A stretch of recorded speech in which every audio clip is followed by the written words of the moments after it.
ഇന്ന് നമ്മൾ ട്രൈ ചെയ്തത് ഒരു ചെമ്മീൻ റോസ്റ്റ്. എനിക്കാണ് ഈ ചെമ്മീൻ എന്ത് ചെയ്ത് തന്നാലും ഭയങ്കര ഇഷ്ടമാണ്. എങ്ങനെ വന്നാലും ഞാൻ തിന്നും, എത്ര വന്നാലും തിന്നും.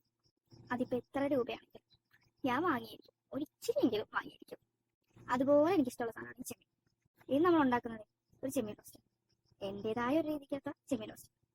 അതിന് വേണ്ടത് ഒരു 3-4 സവാള ചെറുതായിട്ട് അരിഞ്ഞത്, ഒരു 2 തക്കാളി, 2 പച്ചമുളക്, കുറച്ച് ഇഞ്ചി, ഒരു ഒരു കുടം വെളുത്തുള്ളി. ഇത്രയും സാധനം മതി.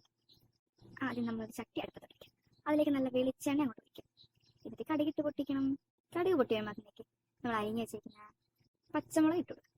പച്ചമുളക് ഒന്ന് ശരിക്ക് ഒന്ന് മൂത്ത് വരുമ്പോഴത്തേക്കും അതിലേക്ക് സവോള ആഡ് ചെയ്ത് കൊടുക്കണം. സവോള ഇത് പെട്ടെന്ന് വളരാൻ വേണ്ടിയിട്ട് ഇതിലേക്ക് ആവശ്യത്തിന് ഉപ്പിട്ട് കൊടുക്കണം. കറിക്ക് ആവശ്യമുള്ള ഉപ്പിടാൻ വേണ്ടി കേട്ടോ. പിന്നെ രണ്ടാമതിടുമ്പോൾ കൂടിപ്പോകാണ്ടിരിക്കാൻ വേണ്ടിയിട്ടാണ് ആദ്യമേ നമ്മൾ ഈ ഉപ്പിട്ട് കൊടുക്കണം. സവോള ഒന്ന് ചെറുതായിട്ട് ബ്രൗൺ ആയി കഴിയുമ്പോൾ അതിലേക്ക് വേണം നമ്മൾ വെളുത്തുള്ളിയും ഇഞ്ചിയും ഞാൻ പേസ്റ്റ് ആക്കി നമുക്ക് ഇട്ട് കൊടുക്കണം. അതൊന്ന് മൂത്ത് പച്ചമണമൊക്കെ ഒന്ന് മാറി വരുമ്പോഴത്തേക്കും ഞാൻ കറിവേപ്പില ഇട്ട് കൊടുക്കും. കറിവേപ്പില ഇട്ടതിന് ശേഷമാണ് ഞാൻ ഇതൊക്കെ ഒന്ന് നന്നായിട്ട് മിക്സ് ആക്കിയിട്ട് അതിലേക്കാണ് ഞാൻ പൊടികൾ ഇട്ട് കൊടുക്കുന്നത്. പൊടികളും മുളക് പൊടി, മഞ്ഞൾപ്പൊടി, മല്ലിപ്പൊടി, കുറച്ച് ഗരം മസാല, പിന്നെ കുറച്ച് കുരുമുളക് പൊടി, ഇതൊക്കെയാണ് പൊടികൾ. നന്നായിട്ട് മൂത്ത് അതിൻ്റെ പച്ചമണമൊക്കെ മാറി കഴിയുമ്പോഴത്തേക്കും നമുക്ക് അതിലേക്ക് തക്കാളി ഇട്ട് കൊടുക്കാം. ഇതെല്ലാം കൂടെ നന്നായിട്ട് വഴറ്റിയെടുത്ത് ഒരു 5 മിനിറ്റ് ഒന്ന് മൂടി വയ്ക്കും. അപ്പോഴത്തേന് എണ്ണയൊക്കെ തെളിഞ്ഞ് വരും ഇതിലേക്ക്.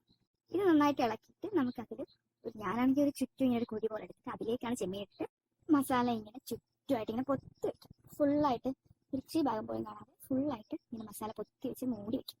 ഇടപെട്ട് മൂടി വെച്ച് കഴിയുമ്പോഴത്തേന് ഒരു 5 മിനിറ്റ് കഴിയുമ്പോഴത്തേക്കും നമ്മൾ തുറന്ന് നോക്കുമ്പോൾ അതിനകത്ത് ചെമ്മീനകത്ത് തന്നെ വെള്ളം ഇറങ്ങി നല്ല അത്യാവശ്യം വെള്ളമായിട്ട് ഇങ്ങനെ ഇരിക്കും. എന്നിട്ട് നമ്മൾ വേണമെങ്കിൽ കുറച്ചുകൂടെ വെള്ളം ഒഴിച്ചിട്ട് അടച്ചു വെച്ചിട്ട് 10 മിനിറ്റ് കുക്ക് ചെയ്തെടുക്കും. നല്ല കുറുക്കിയിരിക്കുന്ന നല്ല ചെമ്മീൻ റോസ്റ്റ്. ഇത് പറ്റുകയാണെങ്കിൽ നിങ്ങൾ ഇങ്ങനെ ട്രൈ ചെയ്ത് നോക്ക്, എന്തായാലും ഇഷ്ടപ്പെടും. എന്തോരം ഓരോ ഉണ്ടാകുന്നവരെ ഡിഫറെൻ്റ് ആയിട്ടൊന്നും ഉണ്ടാക്കി നോക്കാം. നിങ്ങൾ ഇങ്ങനെയൊക്കെ ഒന്ന് ട്രൈ ചെയ്ത് നോക്ക്, ഭയങ്കര ടേസ്റ്റാണ്, ഇഷ്ടപ്പെടും.